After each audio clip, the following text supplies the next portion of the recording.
স্বামী গরিব হলে স্ত্রী দুইটি আমল করবেন, তাহলে ওই সংসারের ভিতরে আল্লাহ পাক রব্বুল আলামিন সম্পদ দিয়ে দিবেন এবং ওই স্বামীকে আল্লাহ পাক রব্বুল আলামিন ধনী বানিয়ে দিবেন।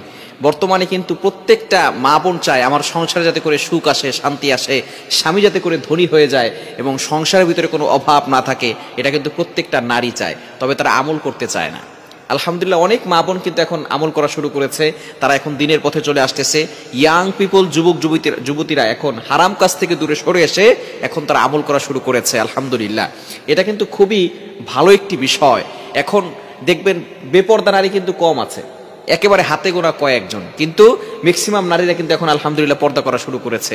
সুতরাং আমরা দোয়া করব এবং আমরা চাইবো প্রত্যেকটা সংসারে যাতে করে পর্দা ঢুকে যায় এবং নারীরা আমল করা শুরু করে, পুরুষরা আমল করা শুরু করে এবং আমাদের এই সমাজটা যাতে করে কোরআন দিয়ে চলে, সমাজের ভিতরে শান্তি শৃঙ্খলা বজায় রেখেই যাতে করে আমরা চলতে পারি, এই বিষয়গুলো আমাদের খেয়াল করতে হবে।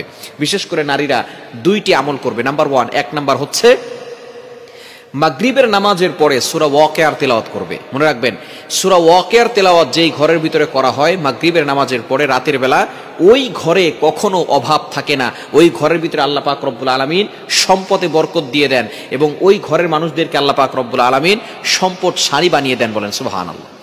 এটা আব্দুল্লাহ ইবনে মাসউদ রাদিয়াল্লাহু তাআলা আনহু তিনি যখন অসুস্থ হয়ে পড়লেন ওসমান রাদিয়াল্লাহু তাআলা আনহুর খেলাফতকালে, ওসমান রাদিয়াল্লাহু তাআলা আনহু তিনি আব্দুল্লাহ ইবনে মাসউদকে তিনি দেখতে গেলেন। যাওয়ার পরে আব্দুল্লাহ ইবনে মাসউদ রাদিয়াল্লাহু তাআলা আনহুকে বললেন, তুমি চিন্তা করো না, তোমার মেয়েদেরকে দেখাশোনার দায়িত্ব আমার, আমি বাইতুল ফান্ড থেকে আমি তোমার মেয়েদের জন্য খাবারের ব্যবস্থা করে দিব। আব্দুল্লাহ ইবনে মাসউদ রাদিয়াল্লাহু তাআলা আনহু বলেছেন যে আমার মেয়েদেরকে বাইতুল ফান্ড থেকে খাবারের ব্যবস্থা করতে হবে না, কেননা নবীজি সাল্লাল্লাহু আলাইহি ওয়াসাল্লাম আমাকে এমন একটি সূরা শিক্ষা দিয়েছে যেই সূরা পড়ার ফলে আল্লাহ পাক রব্বুল আলামিন রিজিকের ব্যবস্থা করেন। আমি আমার মেয়েদেরকে কোরআন পড়া শিখিয়েছি, আমার মেয়েরা কোরআন পড়বে এবং আল্লাহ তাআলা নিজস্বভাবে কুদরতিভাবে রিজিকের ব্যবস্থা করে দিবেন। সেই সূরাই হচ্ছে সূরাতুল ওয়াকিয়া।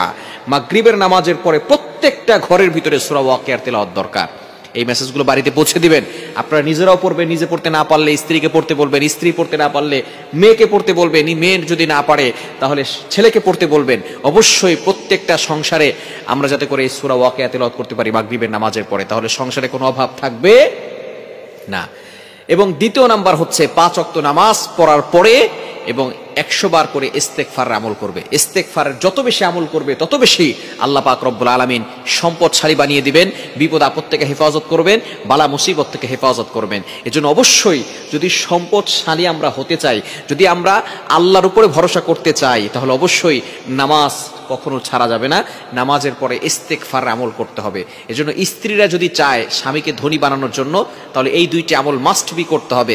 1 নাম্বার মাগরিবের নামাজের পরে সূরা ওয়াকিয়ার তেলাওয়াত করবে, দ্বিতীয় নাম্বার হচ্ছে 5 ওয়াক্ত নামাজের পরে 100 বার করে ইস্তেগফারের আমল করবে। ইনশাআল্লাহ যিনি ধনী বানিয়ে দেওয়ার মালিক তিনি হচ্ছেন আল্লাহ।